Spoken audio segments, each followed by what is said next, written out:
Bonjour tout le monde. Alors, si vous étiez là tout à l'heure, c'est une prise 2 de mon enregistrement. Je suis vraiment désolée pour ce petit contretemps-là. J'ai voulu supprimer les commentaires qui apparaissaient juste pour pas me déconcentrer, puis j'ai perdu le sens de la caméra. Alors, je suis vraiment désolée. Je vais recommencer du début, mais un petit peu en accéléré pour ceux qui étaient là tout à l'heure. Voilà. Juste un petit instant, je vais juste me placer comme il faut. Ça m'a rendu nerveuse tout ça. OK, alors aujourd'hui, je vais parler en fait de se faire confiance, de suivre son instinct quand vient le temps de gérer ses traitements, sa condition médicale, ce qui est bon pour nous, que ce soit au niveau des activités physiques, au niveau des médicaments, au niveau de peu importe qu'est-ce que ça touche, en fait, c'est vraiment d'apprendre à se faire confiance parce que c'est nous qui est dans notre corps. Fait que nonobstant tout ce que disent les médecins et les pharmaciens, oui, ça se peut, un effet secondaire là, qui n'est pas répertorié de nulle part, puis que vous l'avez. Moi, ça m'est déjà arrivé. Puis à un moment donné, il faut comme apprendre à faire, écoute, là, moi, je sais que ça, c'est pas normal, puis que ça, c'est pas mon état standard, et faire fi du reste, parce que sinon, on s'en sort pas. On teste tellement de choses. On est un peu comme des rats de laboratoire hein, en migraine. On teste des trucs un après l'autre. Les médecins ils essayent, ça marche sur une, ça marche pas sur l'autre. Fait que, c'est un peu difficile de s'y retrouver pour nous, les patients. Puis on cherche tellement du soulagement qu'on est prêt à essayer un paquet d'affaires. Donc, je vais pas parler de non-médicaments particuliers parce que mon but, c'est pas d'influencer qui que ce soit. Puis encore une fois, comme je l'ai dit, hein, c'est pas parce que moi, un médicament me fait pas qu'il fait pas à quelqu'un d'autre et vice-versa. Donc, je trouve que c'est très personnel et que ça vaut toujours la peine d'essayer les différents traitements et de voir par soi-même comment qu'on y réagit. Parce que ça, on peut pas le savoir avant de l'avoir essayé.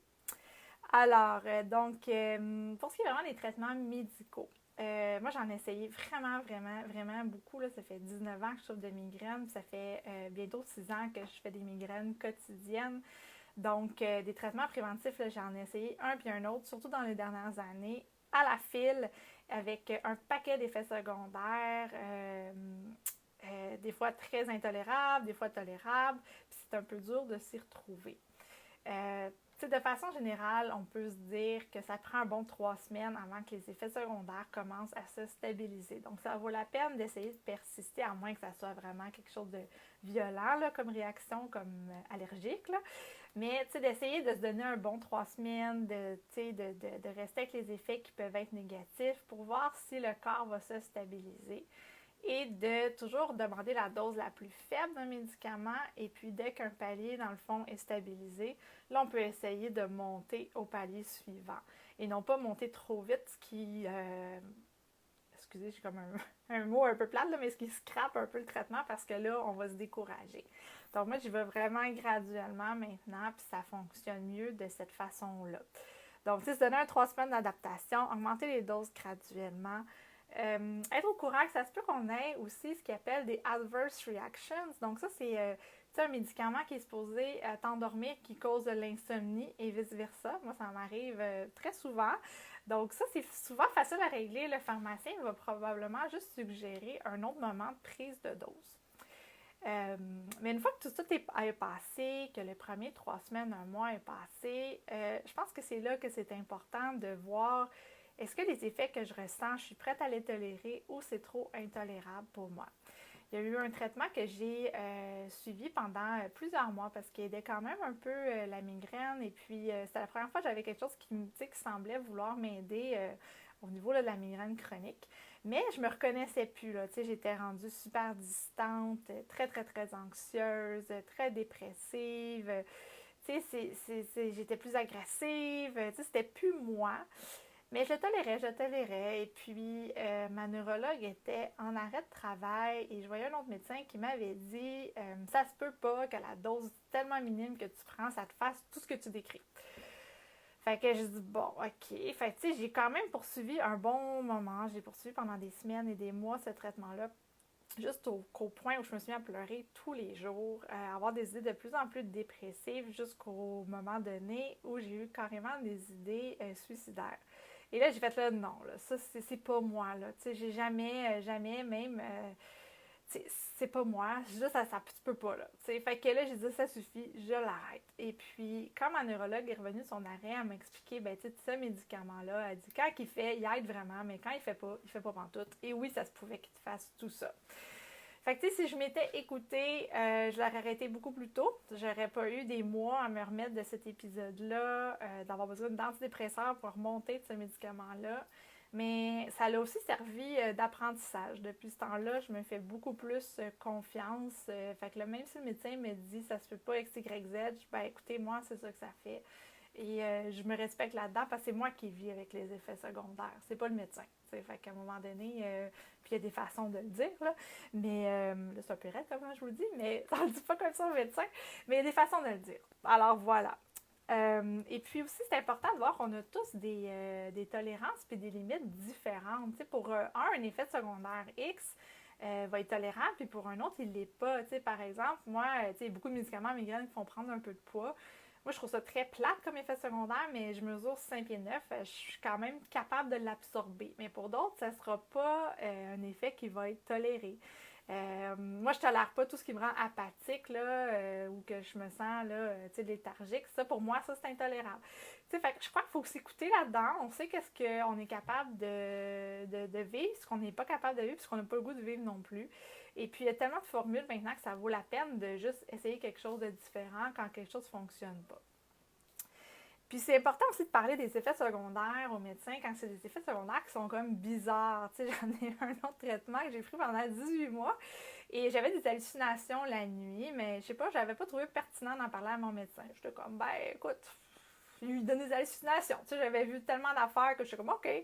Jusqu'au jour où vraiment, là, je me suis réveillée avec une terreur nocturne, en hurlant. Ça a réveillé mon fils qui s'est mis à pleurer. Ça a comme été un cauchemar. Puis je voyais ma médecin cette semaine-là. Puis là, j'en ai parlé. Puis elle a fait, ben là, elle dit, on arrête ça tout de suite. Là, t'arrêtes là, là. Elle dit, tu peux bien pas bien dormir. Elle dit, ton cerveau, il est super actif. T'hallucines. Ah, fait que, tu sais, des fois, tu sais, ça vaut la peine de parler parce que, tu sais, des fois, on est un peu gênés, on a tellement de choses à dire dans nos rendez-vous, mais tu sais, quand il y a des choses qui sortent de l'ordinaire ou quand il y a des effets secondaires que vraiment, là, ça ne fonctionne pas, il ne faut pas avoir peur d'en parler. Puis, il ne faut surtout pas avoir peur de demander de prendre un break. Moi, j'ai eu à plusieurs reprises besoin de prendre une pause de traitement parce que là, on en essayait un, puis on le sevrait, puis on essayait l'autre, puis on le sevrait, puis on essayait l'autre. Puis là, à un moment donné, là, je savais même plus qu'est-ce qui était la migraine, qu'est-ce qui était un effet secondaire, qu'est-ce que c'était mon état normal, je savais plus j'étais qui, je savais plus qui faisait quoi. J'ai tellement de mix aussi un par-dessus l'autre. Puis là, il faut pas avoir peur de dire là, j'ai besoin d'une pause. Je veux plus rien essayer pour un bout, là, je veux rester stable. Tu sais, on a quand même des périodes des fois où on est stable, tu sais, on n'est pas au top de ce qu'on voudrait être, mais tu sais, on gère nos effets, on atteint comme une espèce de plateau, de palier où tu sais, OK, là, tu sais, je fonctionne comme je veux un peu, je sais comment, tu sais, ma migraine est prévisible, je sais comment l'amadouer, je sais comment la traiter, fait que là, je veux la paix. Et ça, il faut vraiment, je pense, se le donner, se l'accorder, se le demander. Les médecins sont ouverts à ça. Il ne faut pas avoir peur. Tu sais, eux, c'est sûr qu'ils veulent nous soulager, mais c'est, encore une fois, il ne faut pas avoir peur de dire là, sacrément patience, je veux une pause. Pour le moment, je ne veux plus rien essayer. On en reparlera dans une couple de semaines. Et puis à l'inverse, bien, quand vous êtes prêt, c'est important de le demander aussi puis d'insister. Tu sais, moi, j'ai eu une période comme ça cet été où là, je ne voulais plus rien toucher, je ne voulais plus rien bouger. Et c'est moi qui est arrivée avec le médecin, elle dit bon, là, je pense que j'ai besoin de quelque chose qui va me soutenir un peu plus au niveau de l'anxiété. Je suis prête à tester un nouveau traitement. Et c'est un traitement que j'avais déjà essayé dans le passé, que j'avais très, très mal réagi. Puis là, ça se passe super bien. Mais à l'époque, je l'avais essayé juste 5 jours. Je n'avais pas toffé le fameux 3 semaines. Et à l'époque, c'était dans une chaîne à la chaîne, dont on essayait un, puis un autre, puis que j'étais complètement épuisée. Puis là, c'est moi qui l'ai demandé, j'étais prête. Puis j'étais prête à vivre ce qui allait me faire vivre comme effet secondaire. Puis il n'y en a pas eu. Fait que, c'est quand on le sent en dedans de nous, puis il faut l'écouter, cette voix-là.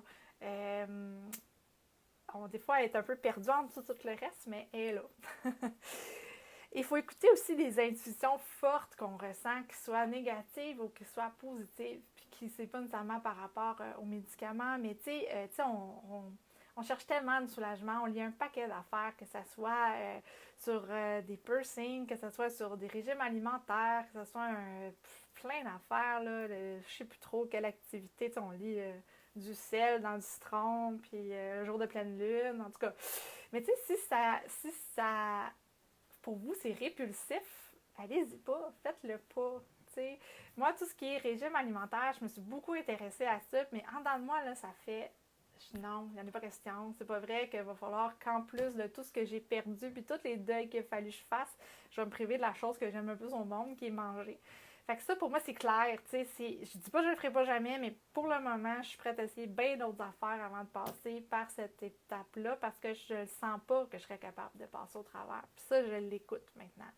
La même chose aussi, les traitements, il y a plein de thérapeutes qui peuvent soulager, que ce soit acupuncture, ostéo, physio, masso, mais notre corps, il réagit mieux parfois à une approche plus qu'une autre. Moi, l'acupuncture, j'ai essayé à plusieurs reprises, j'aime pas ça. Ça marche pas pour moi, puis j'aime pas ça. Fait que là, c'est clair maintenant, j'y retourne plus en acupuncture, je réagis super bien en ostéo, ben je vais retourner en ostéo. Il faut se faire confiance, il faut s'écouter là-dedans, je pense. Puis aussi, il faut écoutez, quand le corps génère beaucoup de douleur, moi, souvent, j'ai très mal dans le cou quand je fais différents exercices physiques. Puis ma physiothérapeute m'avait dit, le cou, il sert à protéger la tête un peu. Hein? C'est très sensibilisé en migraine. Fait qu'il y a des choses qui passent comme pas. Tu sais, du yoga classique avec des postures comme le chien tête baissée ou du jogging. Moi, ça passe pas. Puis j'ai essayé, puis ça jamme pour 3-4 jours à chaque fois. Fait que mon corps, c'est assez clair qu'il me dit, là, ça, je suis pas capable. Pour le moment.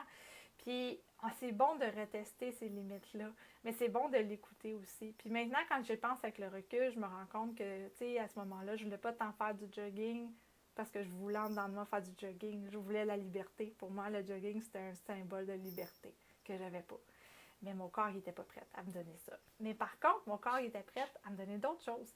Et ça, c'est quelque chose que je veux vraiment parler, c'est des impulsions aussi qui sont positives, les intuitions qui sont positives, l'espèce de petite voix qui dit « Ah, mon Dieu, j'aimerais ça faire telle affaire. » Écoutez-la. Moi, il y a une couple d'années, ça allait vraiment pas bien, puis j'étais tellement en guerre avec mon corps, puis je le détestais tellement pour toute la douleur qu'il m'a fait vivre, puis à un moment donné, ce qui est monté, c'est « Mon Dieu, j'ai pas pris de cours de danse depuis que mon fils est né. » Puis moi, je danse depuis que je suis toute petite, j'adore la danse. Puis ça a monté là comme « Faut que je m'inscrive en cours. » Mais j'ai pas réfléchi. J'ai comme cherché un cours, une école. Je commençais le mercredi d'après. Puis oui, je me suis dit, ça va-tu passer avec les migraines? Ça va-tu marcher? Tu sais, c'est du baladi, les bras dans les airs. Mais je l'ai adapté. Ça l'a bien passé. Mon corps, il l'a pris. C'est lui qui m'a demandé de bouger, qui m'a demandé de danser. J'ai manqué la moitié de ma première session complète à cause des migraines. Puis j'ai mis mes lunettes avec FL41 l'autre moitié du temps que j'étais là. Mais ça fait comme 3 ans, puis c'est rare maintenant que je manque un cours. Des fois, j'y vais même en migraine parce que ça me fait tellement du bien. Puis le fait de bouger, ça me fait tellement du bien que je suis vraiment contente d'avoir suivi cette impulsion-là. Fait que quand j'ai des espèces de impulsions qui montent de j'ai le goût de faire telle affaire, j'essaie de les écouter parce que c'est facile de les faire taire, mais c'est comme une espèce de sagesse. Là, je rentre un peu dans le plus holistique, là, mais c'est quand même une espèce de sagesse qu'on entre dans nous. Qui veut nous dire quelque chose. Tu sais, moi, j'ai eu l'appel du tricot puis du crochet. C'est pas pour rien, c'est parce que c'est calme. Puis j'ai besoin de ça aussi dans ma vie. Et j'ai besoin de me concentrer sur quelque chose quand je suis anxieuse. Donc, je pense qu'il faut écouter ces envies-là. Je pense qu'elles sont pas là pour rien. Fait que je crois que c'est important d'écouter tout ça, de prendre aussi des pauses pour nous, de prendre du temps pour nous. Moi, j'ai besoin de prendre des pauses des réseaux sociaux une fois de temps en temps parce que ça devient trop. J'ai besoin de me reconnecter avec moi-même. Je pense que c'est super important. J'espère que ça va vous avoir incité à écouter la petite voix qui est au fond de vous, qui n'est pas la petite voix du médecin, du pharmacien, de moi, de votre amie migraineuse, mais qui est la vôtre. Je pense que c'est nous qui vivons dans notre corps, c'est nous qui le savons. Et voilà, je vous dis à la prochaine. Et puis, si vous avez des suggestions pour le prochain Facebook Live de sujets desquels, oups, ça sort plus, vous voudriez que je traite, ben mettez-moi ça en commentaire, ce serait super chouette. Alors, merci beaucoup, bonne soirée.